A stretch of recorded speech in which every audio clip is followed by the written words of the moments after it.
Perkenalkan, kami dari kelompok 10 yang beranggotakan 4 orang. Saya sendiri Rara Andriani, ekor NIM 07. Dan saya Zainur Aini, NIM 12. Saya Latifah Nabila Putri dengan NIM 45. Saya Agus Sarita Menayo dengan NIM 023. Kita akan merefleksikan dengan tema tafsir, tauhid, dan tarjamah. Dalam ilmu taswir, tanwil, dan terjemaah, di sini saya akan menjelaskan tentang taswir. Taswir adalah ilmu yang mempelajari, menjelaskan makna ayat-ayat Al-Quran agar dapat dipahami dengan benar. Secara etimologi, taswir berasal dari bahasa Arab yang bermakna menyikap atau menjelaskan. Secara terminologi, taswir adalah menjelaskan makna dan hukum dari firman Allah yang diturunkan kepada Nabi Muhammad dengan menggunakan sumber-sumber yang valid.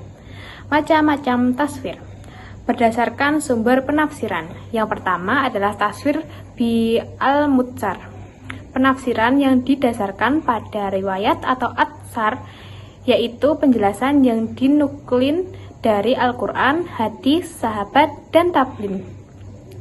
Metode ini seringkali mencangkup kisah sejarah dan asbabun nuzul atau sebab turunnya ayat. Yang kedua adalah tafsir bil ar-ra'yi, penafsiran yang dijelaskan melalui ijtihad dan penalaran akal dari seorang musafir.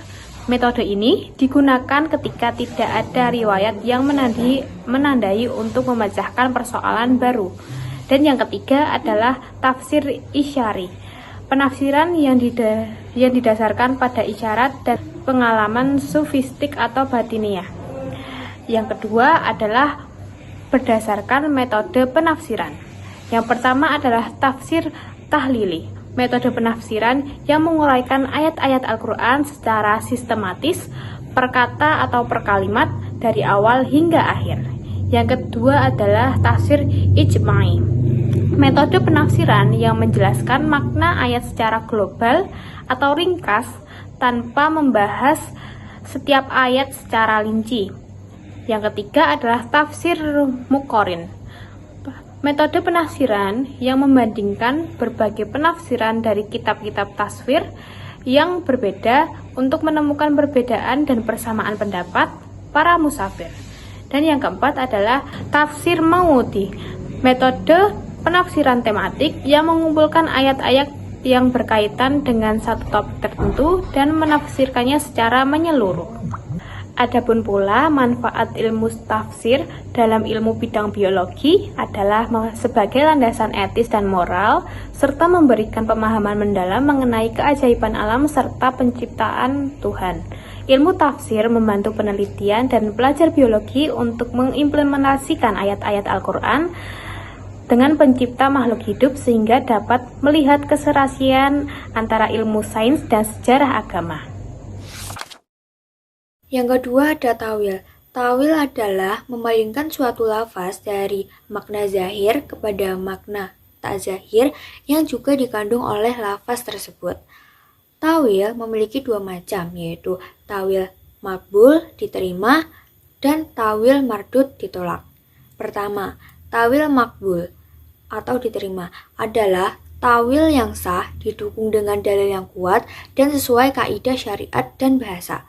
Dan yang kedua, tawil mardud atau ditolak adalah tawil yang tidak memiliki dalil yang kuat dan bertentangan dengan pokok agama. Dan yang ketiga adalah tarjamaah. Jadi tarjamaah itu adalah mengalihkan atau memindahkan teks dari satu bahasa ke bahasa yang lain. Atau juga tarjamaah itu adalah mengartikan dari satu bahasa ke bahasa yang lain. Contohnya itu bahasa Arab ke bahasa Indonesia. Tarjamaah sendiri ada dua macam, yaitu adalah tarjamaah harfiah dan tarjamaah tafsiriyah. Jadi tarjamaah harfiah itu adalah menerjemahkan dari kata per kata, sedangkan tarjamaah tafsiriyah itu adalah menerjemahkan dari kata ke kata namun disambungkan seperti itu. Dan penerjemahan tafsiriyah ini seringkali disertai sedikit penjelasan atau dijelaskan makna isi kandungannya gitu tanpa terikat pada susunan kata yang asli. Implementasi terjemaah dalam konsep biologi adalah proses translasi yang mengubah informasi genetik dari DNA menjadi protein melalui RNA. Jadi itu kan DNA ke RNA itu melalui langkah-langkah seperti transkripsi, translasi, dan sintesis protein sehingga kemungkinan sel itu menjalankan fungsi-fungsi vitalnya. Jadi RNA itu adalah penerjemah DNA gitu. Pertama, tafsir. Tafsir berarti menjelaskan makna ayat Al-Quran secara lengkap sesuai dengan konteksnya. Para ulama tafsir menjelaskan arti kata, sebab turunnya ayat, dan bagaimana ayat itu diterapkan dalam kehidupan. Tujuannya itu supaya kita paham pesan Allah dengan benar. Kedua, takwil. Jika tafsir menjelaskan makna ayat yang tampak, berarti takwil menjelaskan makna ayat yang tersembunyi, makna kiasan atau makna simbolik, terutama makna yang sulit diterima secara harfiah. Contohnya ayat-ayat yang menafsirkan tentang tangan Allah yang ditafsirkan sesuai dengan yang ditafsirkan sebagai kekuasaan. Ketiga, terjemah. Nah, ini yang paling singkat dan sederhana. Terjemah artinya menerjemahkan ayat-ayat Al-Quran dari bahasa Arab ke bahasa lainnya tanpa penjelasan banyak. Biasanya hanya untuk memahami arti secara umum. Nah, sekarang kita sudah membahas tentang perbedaan tafsir, takwil, dan terjemaah. Secara singkatnya, tafsir artinya menjelaskan, takwil artinya menakwilkan, sedangkan terjemah artinya menerjemahkan. Sekian video refleksi dari kami, kurang lebihnya kita mohon maaf. Wabillahi taufiq wal hidayah. Wassalamualaikum warahmatullahi wabarakatuh.